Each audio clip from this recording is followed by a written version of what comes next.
This is Veterans in Politics. Jim Jonas and Steve Sanson. We have a Jamaican Libertarian candidate running for United States Senate. We just want to introduce him to the people, them. Jim, you have any rants? You know what? I don't have a rant, but I actually, I have something that really cool. That some history was made last week in the United States Senate. Okay.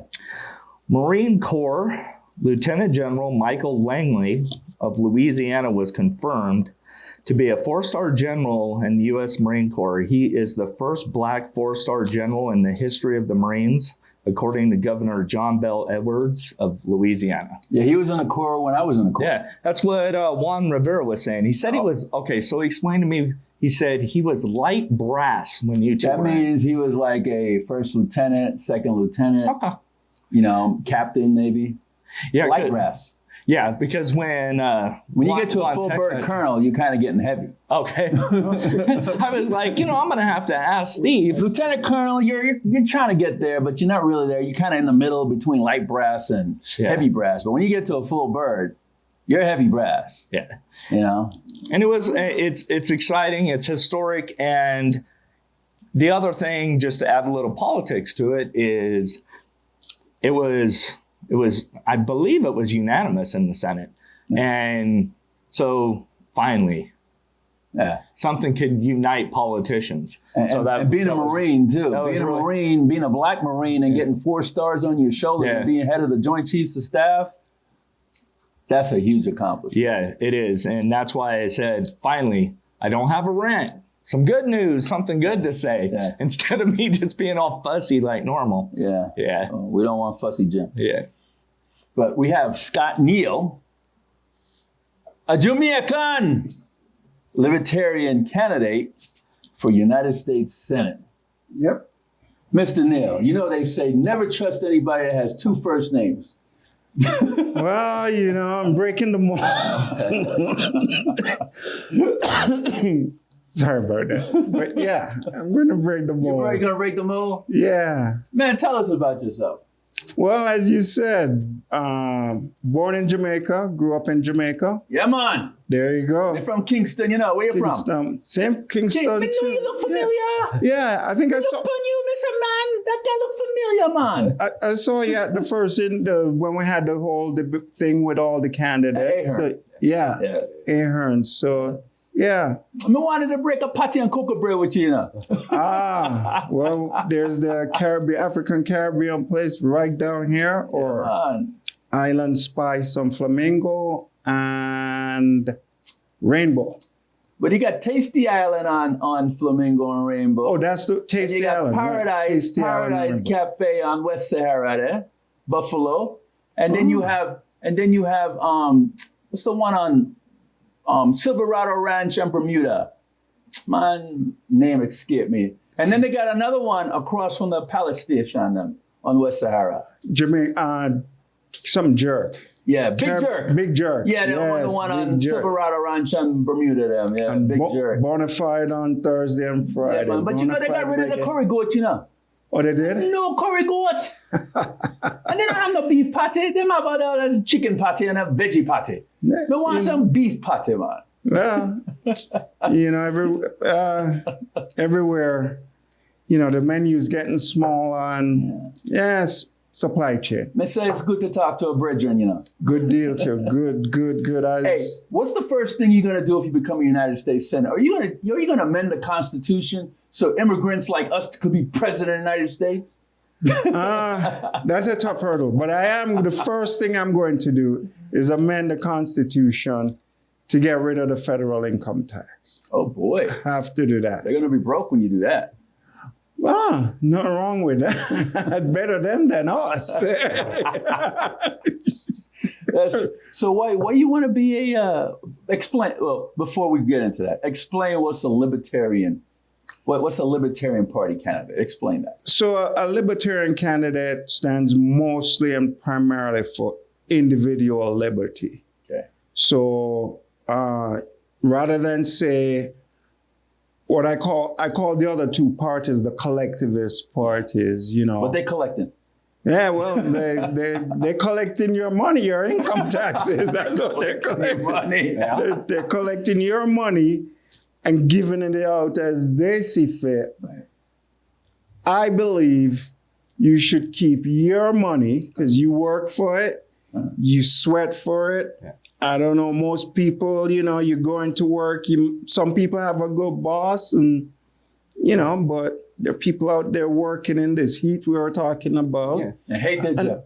And they hate the job, but they go in and they do it. And I think they know what's best for their family and the community that they live in. Okay. And that is essentially what a libertarian is all about, your individual liberties. And with it, you have responsibilities. Right. So, you know, and then that just trickles through to all your thinking. Yes. You know, from, you know, the Second Amendment, for example, you should have the right to keep and bear arms, but you got to be a responsible, you know, gun carrier. So that's what libertarian is about.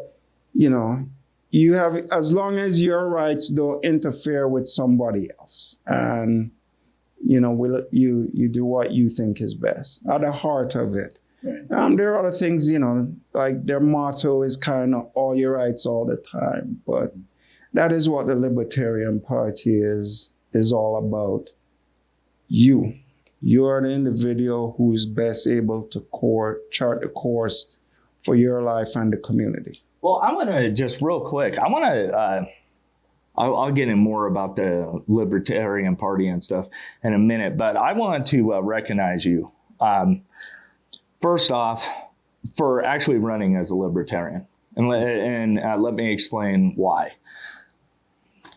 Probably about 2008, I think, is when it really started. And, you know, we were really involved with the Republican Party. I was at the time, and so was Steve. And once Ron Paul entered into the Republican Party, I noticed there was, even though he ran as a Republican, and that's and I've noticed ever since then that there's an awful lot of people that are in the Republican Party, but they're actually libertarians.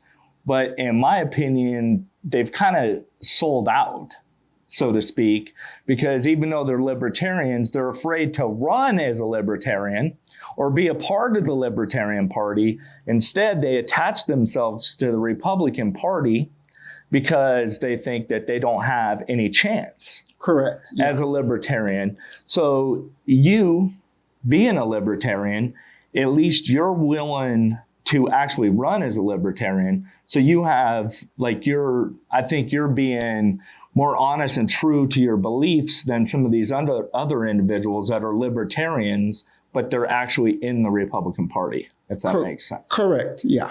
And go ahead. Well, why do you think there's that trend, though? What is it about the Libertarian Party that gets them not wanting to be a part of the Libertarian Party, but actually attach themselves to the Republican Party, you think? So, well, going back to how you started off, that there are a lot of Republicans who are libertarian, right? So when I just came to America, I moved to Florida, and, you know, I became a citizen in Florida, and that's where I registered to vote. And I registered as a Republican. I was a Republican for a number of years. And one of the things was, there was literally, back then, this was 2004, sorry, this was 1992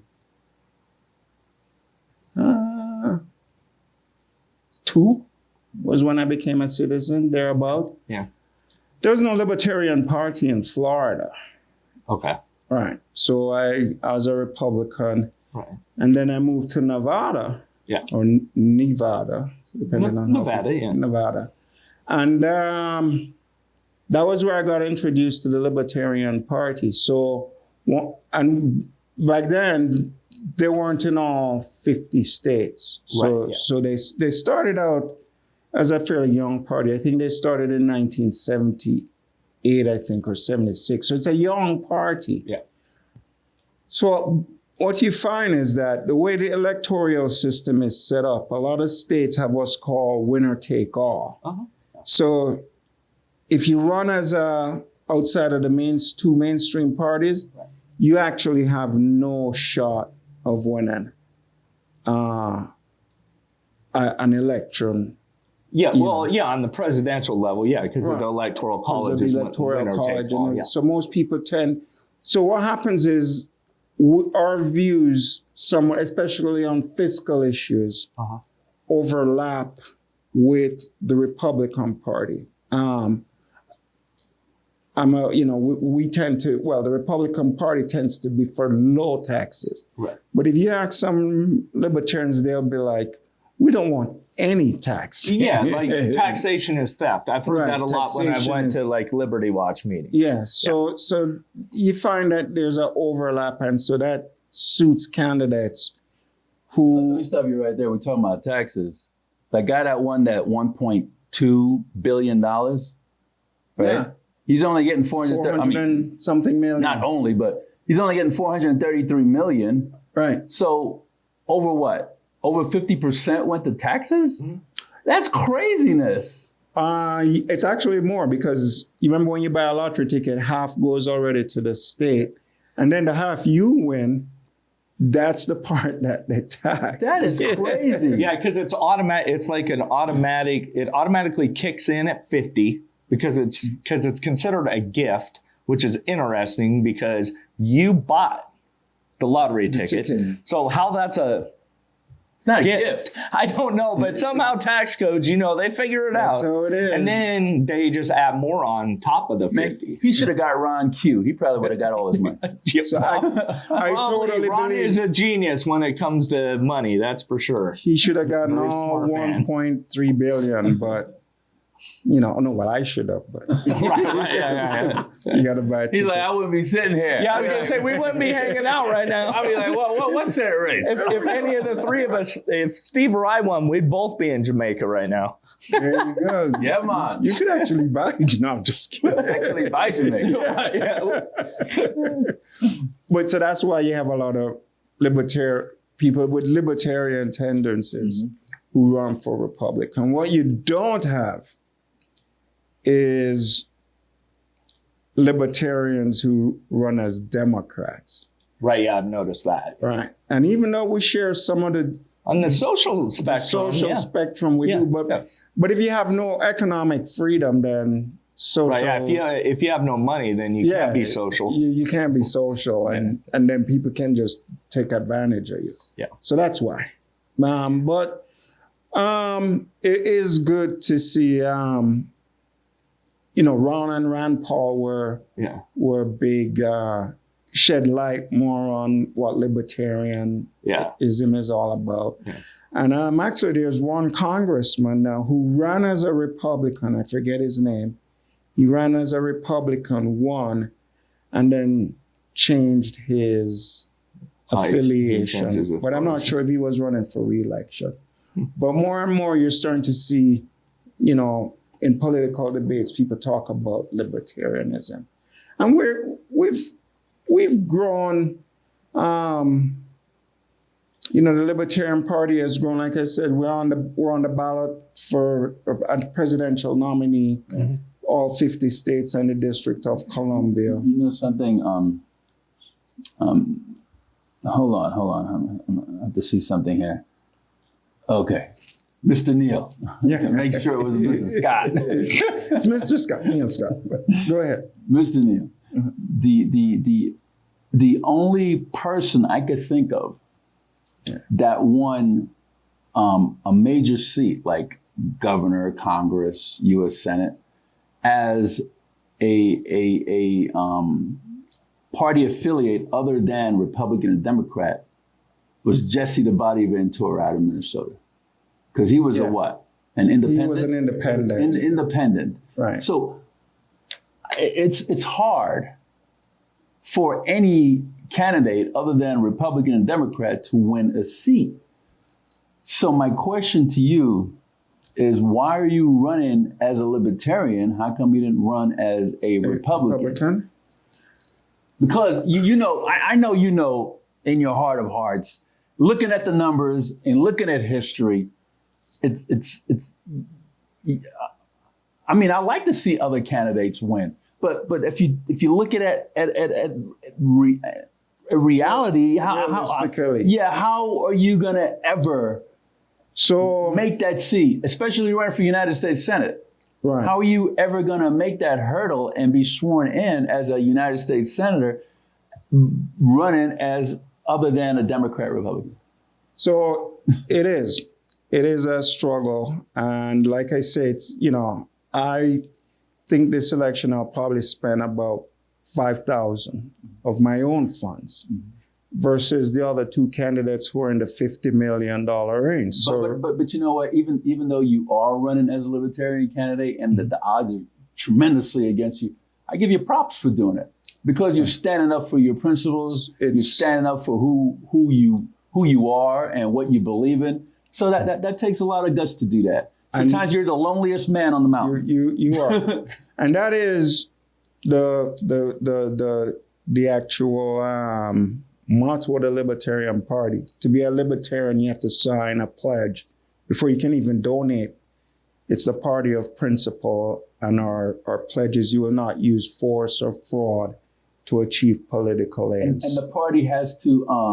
The way mine is, because we used to hang out with Brett Pajunas, who used to be the state party chairman of the party chair. I remember. Party. Mm-hmm. Good guy. He's in the dispensary business now. But don't the party vote for the candidates of their choice to run for office? Yeah, you have to. Because you never see two Libertarians in one race. Ever.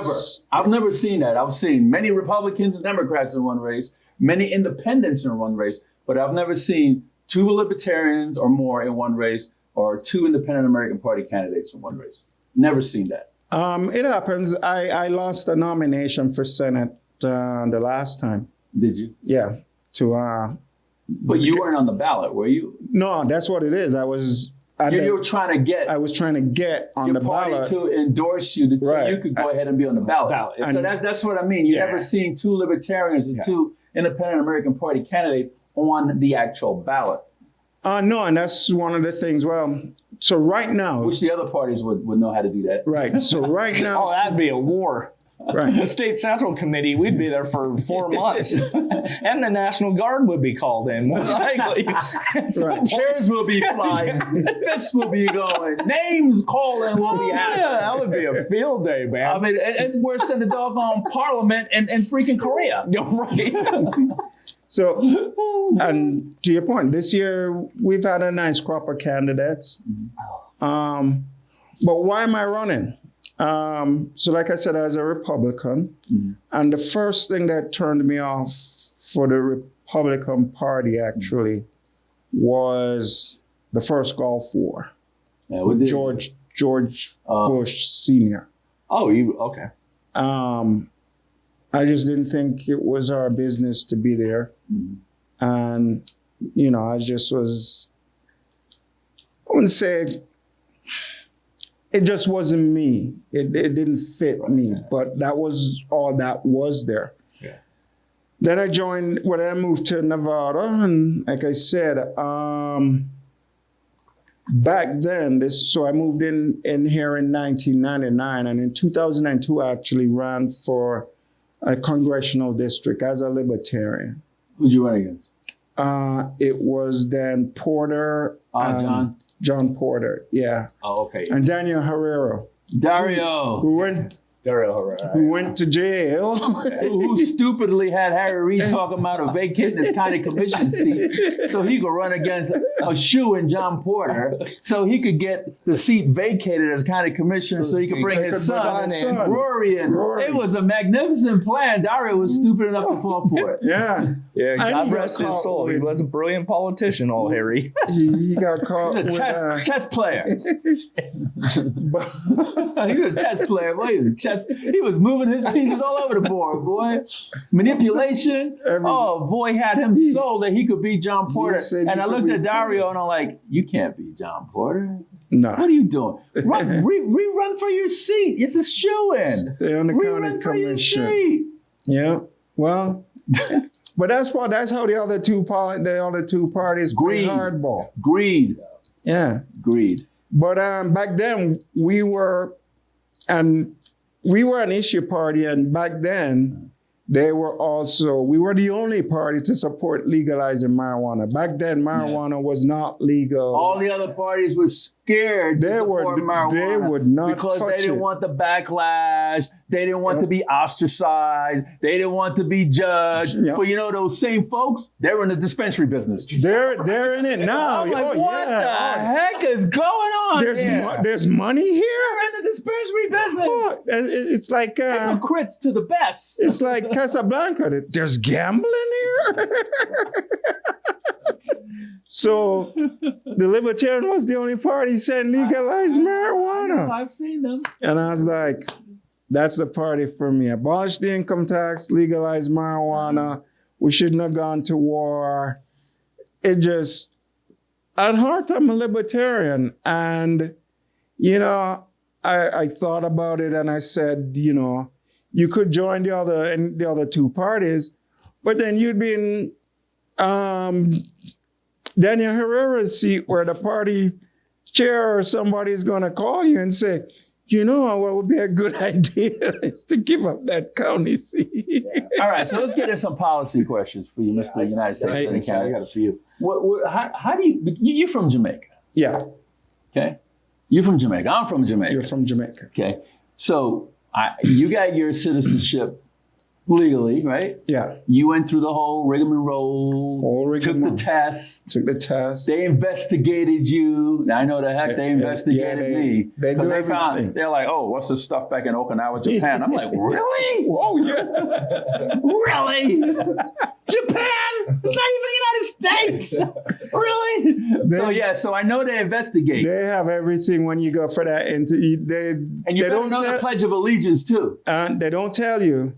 But when you go in there, they've got everything. And they want to know everything about your mama, the whole 9 yards. They want a whole family history. Yeah. So how do you feel about illegals, no matter where they're coming from, cut in front of the line, all of a sudden be citizen?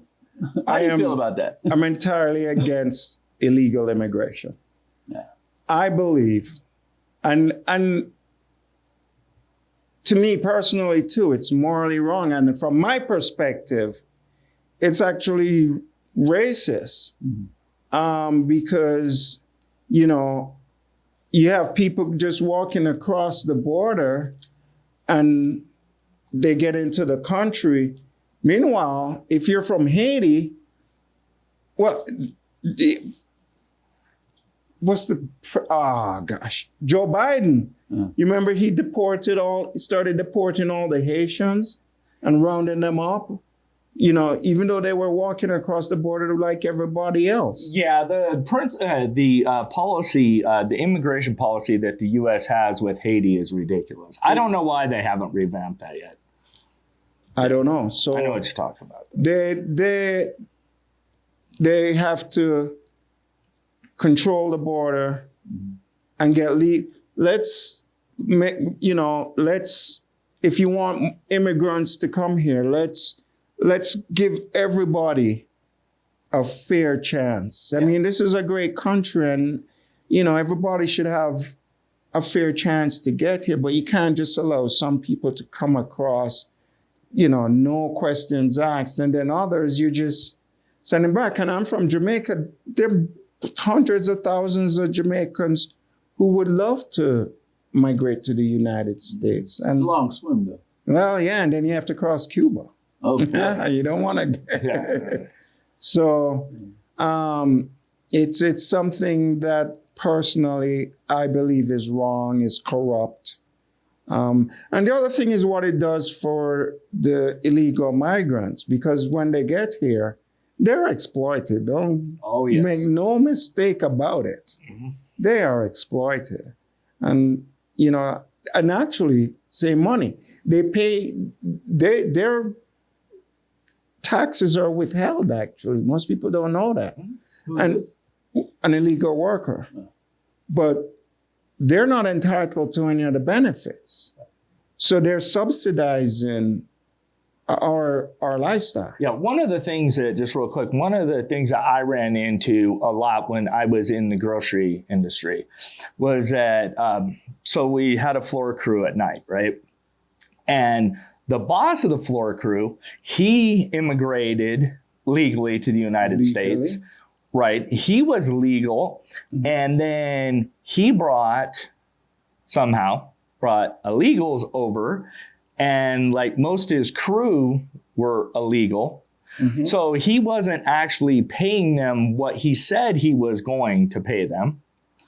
So in a sense, he was exploiting them. He's exploiting And them. I saw that in a major industry. I can only about imagine what happens with some of these day labor outfits and things of that nature. So I've always said that too, that I don't understand why people don't realize that illegal immigration is actually exploitation. Yeah, well, it's a human rights crisis. You love the cheap labor, right? Yeah. Oh, yeah. Well, that too, but you love it. I mean, it's the story as old as mankind, right? If you can exploit somebody, do it. Yeah. And so that's why it continues. And you know, people make an outcry every now and then, but they're not going to do anything about it. And it's just wrong.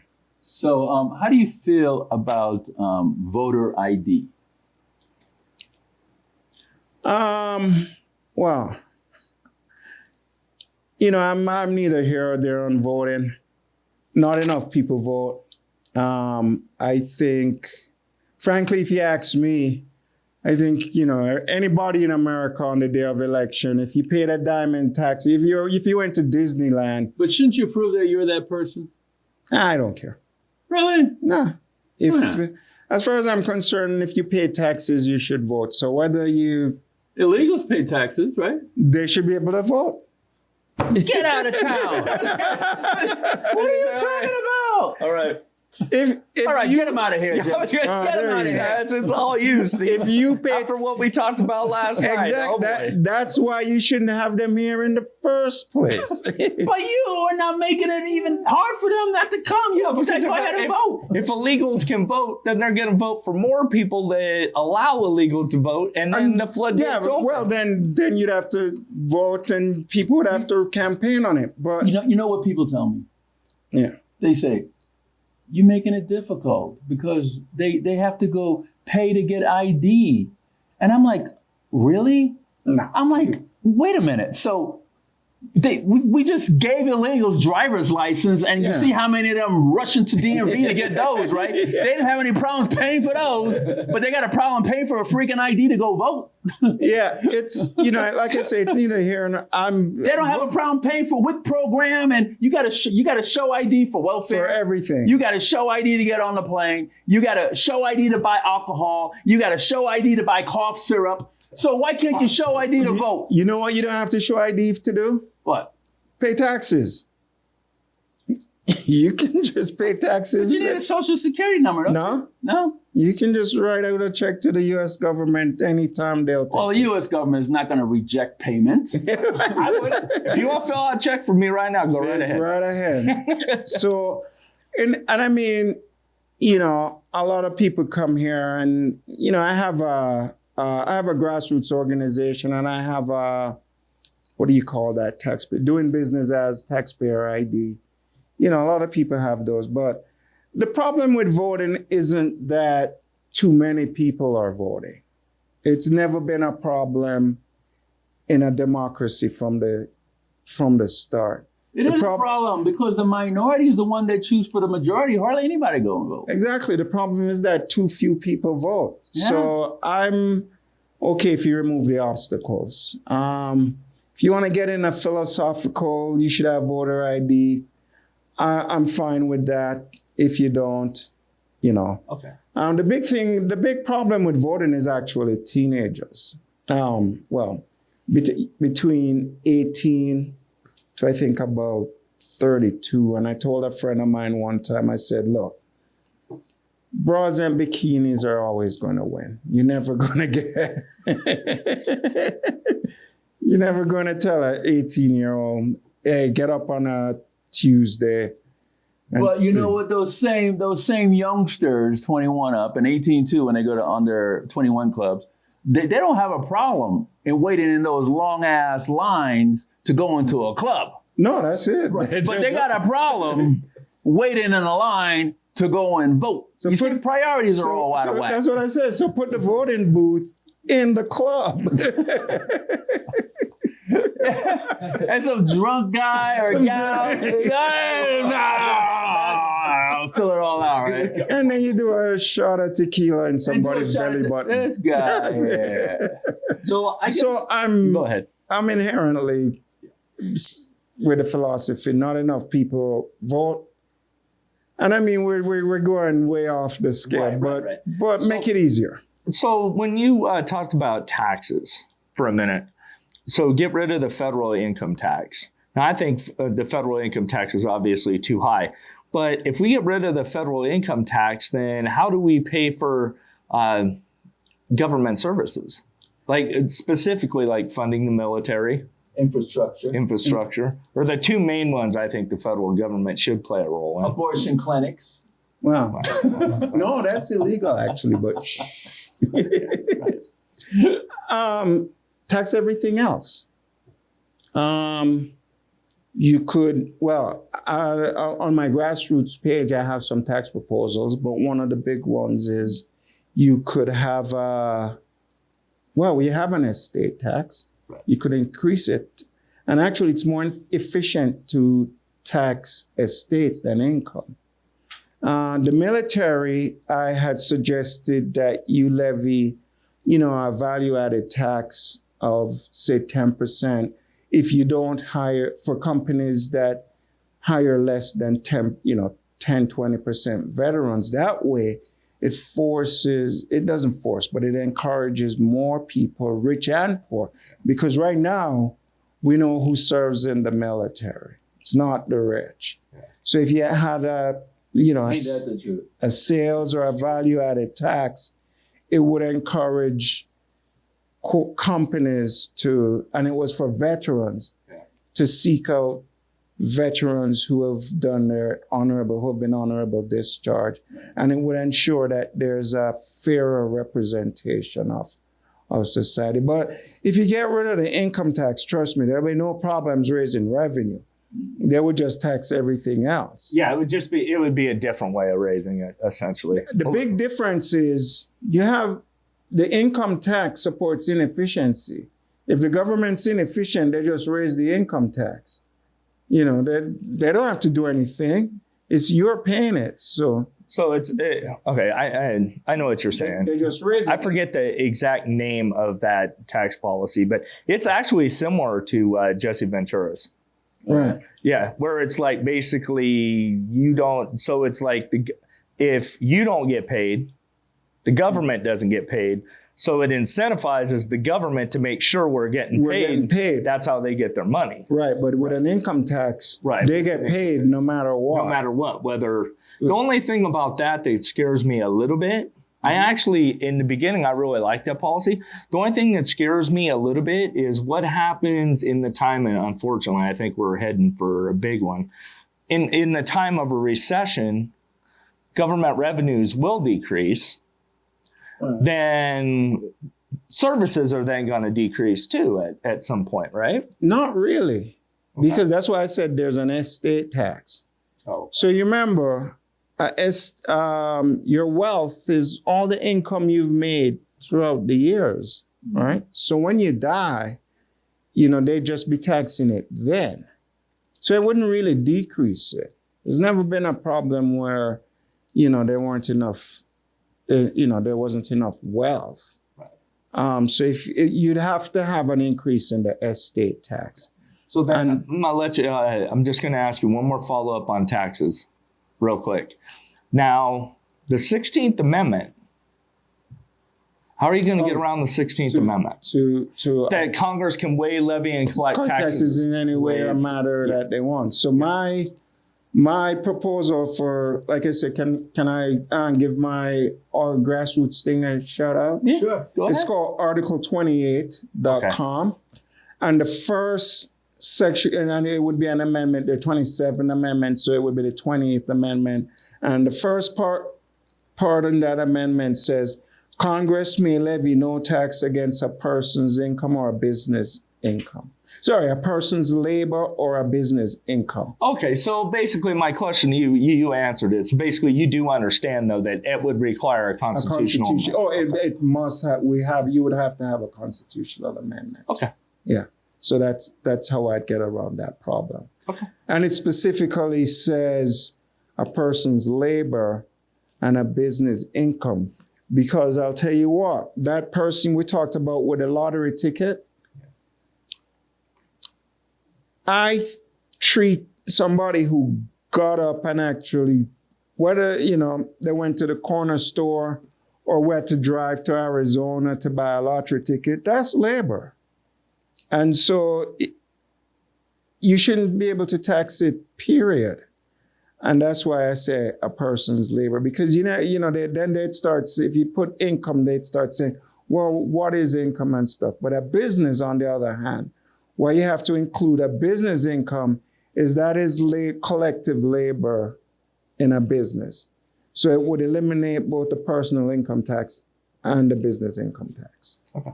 That's about the wealth of my knowledge. I was going to say, I'm not Ron Q, so I'm running out of the, but yeah, okay. I get the general fly. I'm a macro guy. I'm not like microeconomics. I'm not real great with, but I understand your philosophy. Right. And it started when I was in college for my research paper undergraduate research paper. I wrote a paper on taxes. Oh. Okay. And all the various forms of taxes, income, ad valorem, sales taxes and stuff. Fees and fines are actually taxes. When you go to court and you pay a fine, that's a tax, or when you pay a licensing fee. And inflation is a tax. Most people never think of inflation, but inflation is a huge tax on you. And it is actually the worst tax to have. So that's why. Mr. Neal, kind of running out of time, but did you cover everything you wanted to cover? Sure. We're in trying times now. America, I think, will push through. Yeah. But, as our Declaration of Independence, there's a phrase in there that says, people are more prone to suffer evils, while evils are sufferable, than to abolish the evils which they've come accustomed. And we've become accustomed to an evil in Washington, D.C., and we're suffering now, and it's needless suffering. Yeah. We should not be. And as an immigrant to America, I remember when I came to America, life was so easy in America. This was, I came here in 96. It was way easier and freer, and we're just suffering now. Each year it gets worse. Each administration gets worse and worse and worse, and we just tolerate it. So I hope one day Americans will wake up and, you may not want to, I would say, support a Libertarian Party, but definitely not the two right now. They're done. They've just taken us somewhere that, I don't think we shouldn't have to deal with this. We're good people. Right. We should, and you too. Okay. You've served us, and, you went overseas and defended our values, and we shouldn't be suffering like this at home. People weren't trying to buy food, for God's sake. So that's what I'd say, and I would appreciate your vote very much. But one of the other reasons I do it, like you said, why am I running as a Libertarian, is that there's a choice on the ballot for you. Always know that. And, people will keep doing it. Jimmy, have anything else on Mr. Neal? No. Well, Mr. Neal, I need you to look into the camera. Mark's going to zoom in on you. You can tell the folks why they should go to the ballot and vote for you. And maybe you want to talk to the other parties and say, hey, you should come vote for me because X, Y, and Z, and give your point of contact. Well, if you're a Republican or a Democrat, go out on a limb and not put your financial fortunes ahead of the great citizens in this country. And the reason why I'd like you to vote for me is I firmly believe in the libertarian philosophy that you're the master of your own domain. Nobody should tell you what is right, what you should do, who you should support. You can do it yourself. America is a generous country. I've worked in, charities. I used to work at Goodwill, and we used to ask people when you check, how everywhere they ask your charity to donate to charity, you'd be surprised how many people will give a donation to charity. So there's no need for the government to browbeat you or force you to do it. You will do it. You're good people, and you shouldn't be going through this hardship you're going through today or any time, period. And that's why I'd like, your support. And I'd appreciate it. But most of all, do it for yourself, not for me. And your point of contact. You can reach me. My webpage is, like I said, article28.com. You can send me email, info@article28.com, or you may contact me at 702-406-3503. Well, Mr. Neal, thank you so much for coming on the program. Jim, thank you. Folks, that's Scott Neal, and he's the Libertarian candidate for United States Senate, representing this great state. And I'm going to leave you with this, because he's Jamaican. Yeah, man. Feel the vibes.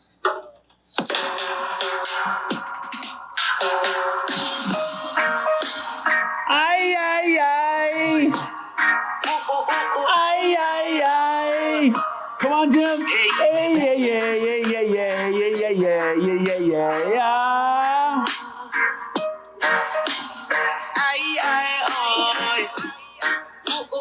Folks, this is Steve Sands with Jim Jones for Veterans in Politics. Until next time.